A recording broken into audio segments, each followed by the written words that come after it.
सत्ता का अनुभव उसका रहा है आरजेडी, उसको आप आंखें दिखा रहे हो, कह रहे हो कि मैं ही सेट करूंगा और मैं ही सीटें तय करूंगा। नमस्कार, न्यूज इंडिया के डिजिटल प्लेटफॉर्म पर आपका बहुत बहुत स्वागत है और मैं हूं आपके साथ वफा अब्बास। आज हम चर्चा करने जा रहे हैं बिहार की राजनीति के बारे में, क्योंकि अब नामांकन स्टार्ट हो चुके हैं, लेकिन महागठबंधन के अंदर सीट शेयरिंग का फॉर्मूला ही तय नहीं हो पाया है।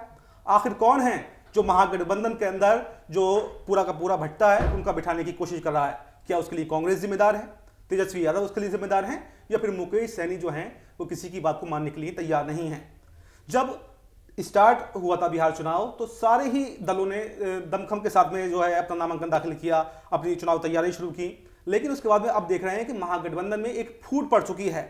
जहां ये कहा जा रहा था कि एनडीए के अंदर सीट शेयरिंग नहीं हो पा रही है, लेकिन एनडीए के अंदर सब कुछ ठीक है।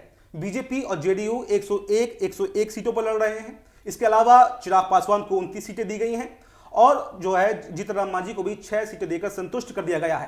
पहले कहा जा रहा था कि चिराग पासवान नहीं मानेंगे, जीतन राम मांझी नहीं मानेंगे, लेकिन सभी दलों को मना लिया गया है। लेकिन अब उल्टा महागठबंधन के अंदर एकदम फूट पड़ी हुई है। इस पर विस्तार से चर्चा करेंगे। मेरे साथ वरिष्ठ सहयोगी अतुल प्रताप सिंह जी मौजूद हैं। तो आइए हम चलते हैं। सर, मेरा पहला सवाल आपसे रहेगा कि बिहार की राजनीति को आप बहुत बारीकी से देख रहे हैं, काफी ज्यादा कवरेज आपने किया है, तो महागठबंधन के अंदर आखिर चल क्या रहा है? जो नामांकन प्रक्रिया होती है उससे पहले ही अपने सभी दल जो होते हैं वो फैसला कर लेते हैं कि आखिर हमें किसको कितनी सीटें देनी है। लेकिन यहां पर तो खींचतानी का दौर चल रहा है। तेजस्वी यादव हैं, वो मानने को तैयार नहीं है। वो कह रहे हैं कि मैं इतनी सीटों पर लड़ूंगा। वहीं कांग्रेस अपनी लिस्ट जारी कर देती है।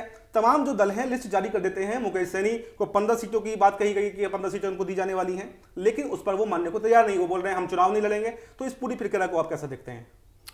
देखिए, आपने कहा कि महागठबंधन में चल क्या रहा है, तो मैं आपको बता दूं कि महागठबंधन में क्या चल रहा है ये महागठबंधन वालों को भी नहीं पता है।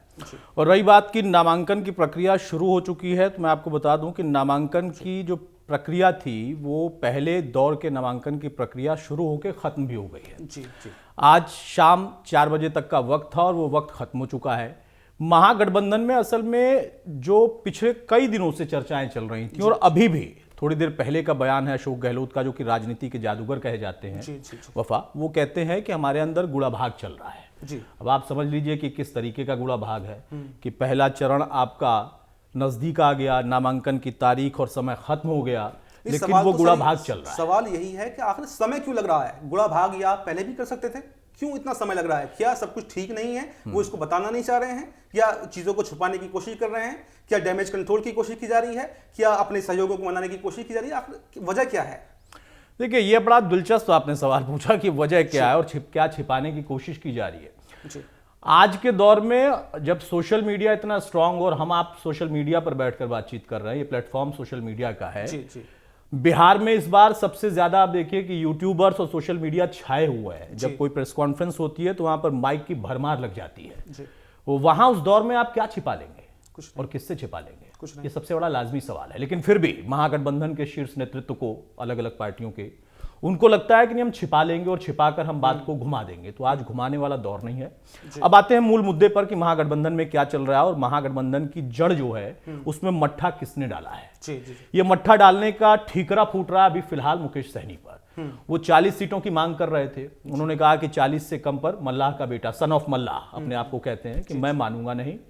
लेकिन वो आखिरी दौर में कल शाम तक जो है बोला गया कि नहीं 20 पे सेट करने को तैयार है, 20 सीट पर आराम से बात हो जाएगी।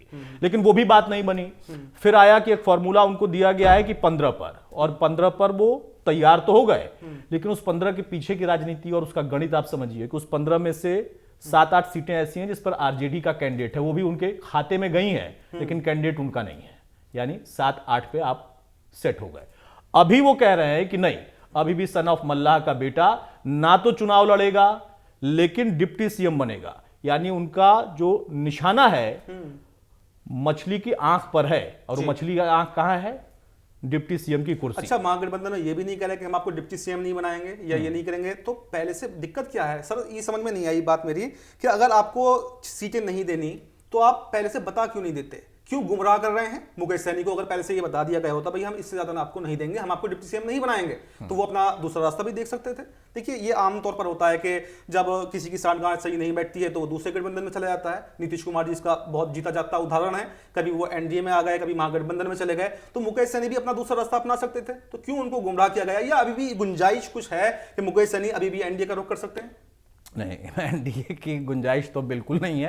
हाँ, आप कह रहे हैं कि साठगांठ, राजनीति में साठगांठ नहीं होती, होती है लेकिन वो असल में नहीं होती है, क्योंकि सब सत्ता के सेवक होते हैं और सत्ता में आकर जनता की सेवा करना चाहते हैं।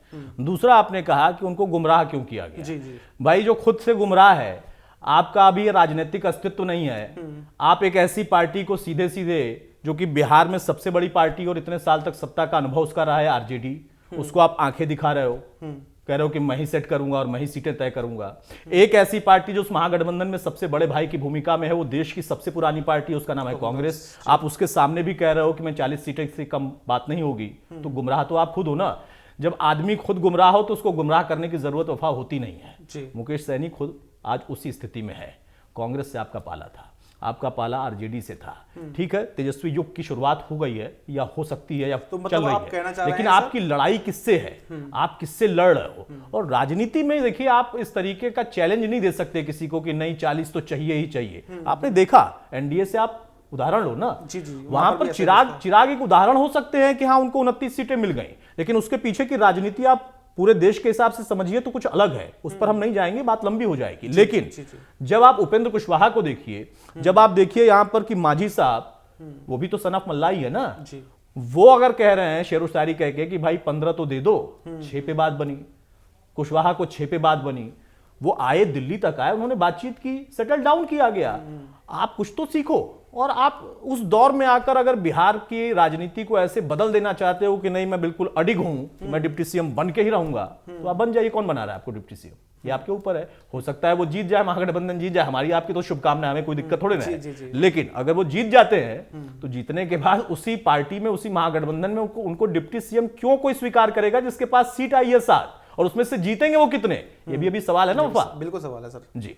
तो देखिए, बिल्कुल सर ने आपको विस्तार से बताया कि एनडीए का फॉर्मूला तो सेट है, जहां उपेंद्र कुशवाहा नाराज थे लेकिन उनको मना लिया गया, दिल्ली आए, बैठकों का दौर चला, लेकिन वो मान गए।